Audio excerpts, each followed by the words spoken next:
Welcome back to another episode of SmoothBrainEDH, where we make the smoothest plays with the biggest brains.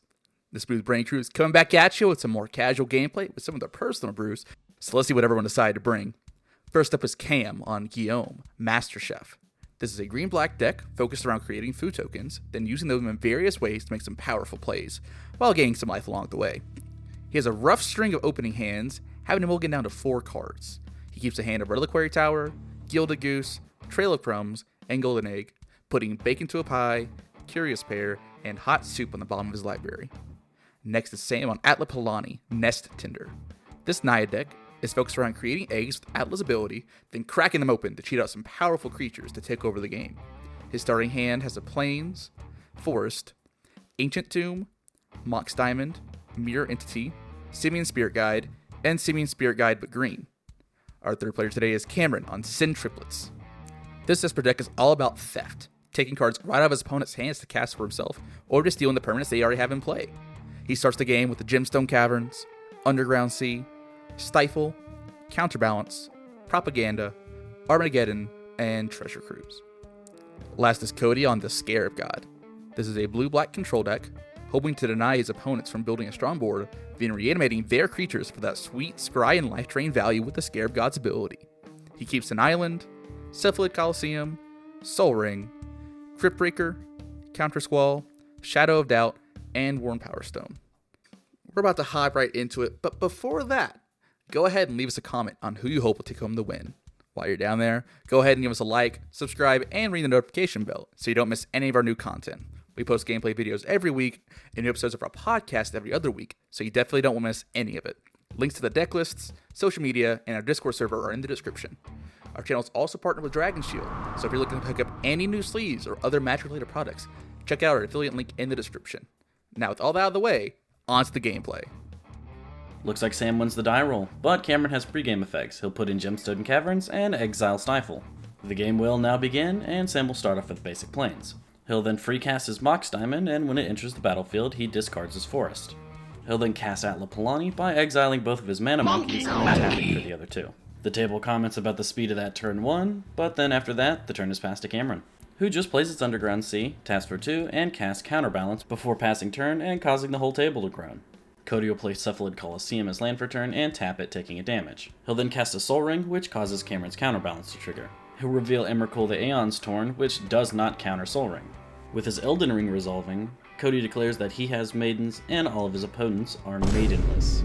He'll then just pass the turn to Cam, who's having a much rougher start than all of his opponents. He'll play a Reliquary Tower, and then remember he's actually supposed to be the one feeding the table, so he steps away from the table and passes the turn.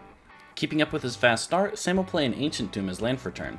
Then, wanting to disrupt everyone's starting hands, and then refill his own, he'll tap for 3 mana and cast a Wheel of Fortune, taking 2 to his Ancient Tomb. Counterbalance will trigger again, revealing Emrakul the Aeon's Torn. The table doesn't want it to resolve, but they have no choice. And Cam has to return to the table. So now everyone will discard and draw, starting with Sam, who discards a Scarecrow. Cameron discards Silence, Propaganda, Armageddon, and a box of Dragon Shields. Cody discards an Island, Cryptbreaker, Countersquall, Shadow of Doubt, and a Worn Power Stone. And when Cam gets back, he discards Gilded Goose, Trail of Crumbs, Golden Egg, and Feasting Troll King. Everyone then draws 7, and Cam gets back to mixing. Now, after all that's done, Sam will tap for 1 and cast a Soul Ring. Counterbalance will trigger, and Cameron reveals Emrakul the Aeon's Torn.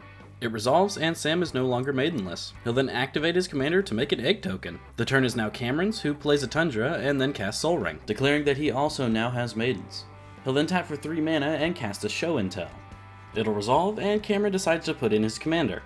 Cody puts in Gristlebrand, Cam puts in Almighty Brushwag, and Sam slams into play a Digitamamon. And it's at this point Cam realizes he actually might need an egg later for his cooking, so he asks Sam for one, and Sam obliges. Cameron will then pass the turn to Cody. And on his turn, Cody will immediately pay 7 life to draw 7 cards, but Cameron has a response, and he'll stifle it. Cody will immediately respond by paying another 7 life. Cameron will respond by stifling it again. Cody will respond one last time by paying 7 life, but Cameron has it, and he stifles it again. Cody is now at a very dangerous life total, so he requests assistance from anybody who will help him. And Cam is a kind-hearted young gentleman, and will help anyone in need. So he yeets some emergency provisions from the kitchen. Cody gladly accepts and gains 1,000 life. And Counterbalance will trigger and it will reveal Emrakul the Aeon's Torn. But Cameron still has a response and he split-second spit roasts Gristlebrand, telling him he does not belong here. This actually reminds Gristlebrand that he's banned in Commander and he goes back to play Legacy where he belongs. Moving on, Cody plays a Swamp as land for turn. He still has a lot more he can do, so he'll tap for 1 and cast a Dark Ritual. Counterbalance will trigger and Cameron will reveal a Berry Trainer card. The Dark Ritual will resolve and Cody will get 3 black mana. He'll then tap for 3 more and cast a Bolus's Citadel. Counterbalance trigger and Cameron will reveal a yellow 3 Uno card. Citadel resolves and Cody starts casting spells from the top of his library. And he'll start by paying 10 life to cast a Winged Dragon of Ra. When he does, Counterbalance will reveal an Uno +4. After this, Cody pays 10 more life to cast a Slifer the Sky Dragon. Counterbalance will trigger and reveal a Dedenne. Cody will then pay 10 more life to cast Obelisk the Tormentor. You've allowed me to assemble the 3 strongest and most feared creatures in Duel Monsters. Counterbalance will trigger and he'll reveal an Unstable Obelisk. Cameron argues that Unstable Obelisk is close enough to Obelisk the Tormentor, so it should be countered, and the table agrees, so Obelisk the Tormentor is countered. Cody is understandably upset that he couldn't get all 3 Egyptian God cards into play. So he decides to dig deeper by casting a Cruel Bargain off the top of his deck. Counterbalance triggers and reveals a skip. So the bargain resolves and Cody draws 4 and loses half of his life. He'll then cast a Peer into the Abyss from the top of his library, targeting himself. Counterbalance will trigger and reveals a Pokemon code card. The Peer into the Abyss will resolve, so Cody draws half his deck and loses half his life. With this, Cody thinks he can win from here.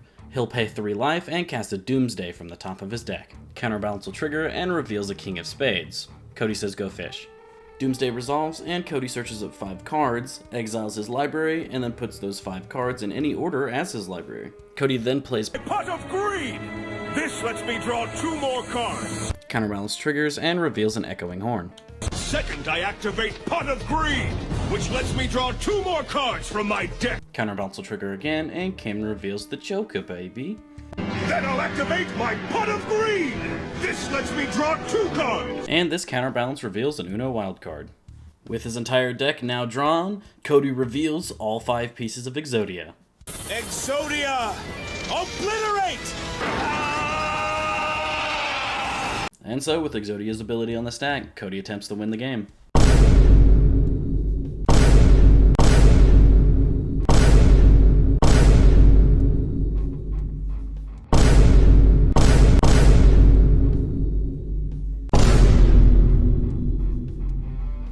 And so with that, this stack interaction is over. After all the reverse cards are resolved, the skip card lands on Cody, ending his turn immediately, so Exodia gets exiled.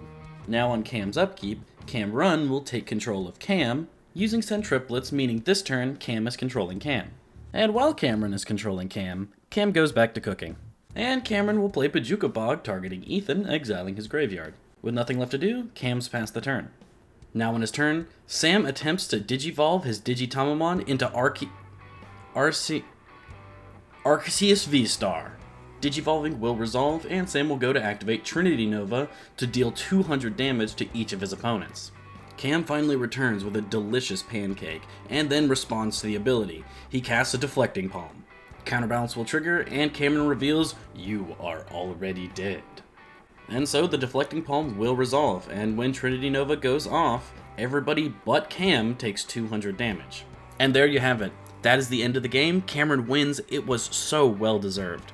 I've got to say, that was the greatest game of Magic the Gathering I think I've ever witnessed. Oh, I just realized I've been editing the wrong video this entire time. Oh well. Let me tell you why Stingy Study was the best card printed in 2021 for the Commander format. Okay, instant speed, draw a shit ton for 5 mana. How was that bad? Tell me, how is that bad right now? What if I'm playing Tiny Bones? You just draw 2 cards. I could just play Sign and Play a better commander. No, you play a better commander. Okay, Tiny Bones. What better commander do you suggest I play? Villas Broker of Blood, so you can draw 8 off a Stingy Study. Is that a question?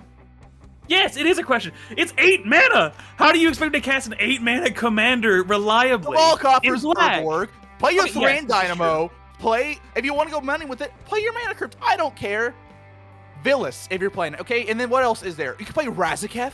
You could play Demon Lord Bells Unlock. Those all are fantastic cards to cast when you have a Stinging Study. And also, you can play the partner Tavesh. Okay, that's 5 mana, 5 cards. That's better than Divination. What is the amount of 5 mana. What's the amount of CMC that it needs to be for me to actually play black in Magic? Because clearly, if it's less than a certain amount, I can't play black. I don't know. Play Braids. 5 mana, drop Horse and Speed is not bad. Okay, that's like really good. Tell me I'm wrong. It's banned, I'm wrong. but I would love to play it. I'd rather play other things that are cheaper, and so Sign in Blood. You can play Sign in Blood. You can play. You play Sign in Blood Index that has Stinging Study. I don't Read the see Bones. why this is an issue. It's 5 mana. I want to do more things with 5 mana. 5 mana instant speed to draw a bunch of cards and win the next turn. It's like it's practically ad nauseam. You know what I can cast? Practically ad nauseam. Practically. You know what I can cast for 5 mana? Turgid. I can cast, and then I just take all of your permanents. Well, know that you cast Stinging Study in your Turgid deck. You're not seeing the big picture here. Because I don't need to draw cards in the Turgid deck. I just play Dark Deal, and then I take all the cards you discard, and then I also get to draw 7 cards. That's 3 mana. How are you finding your Dark Deal without Stinging Study?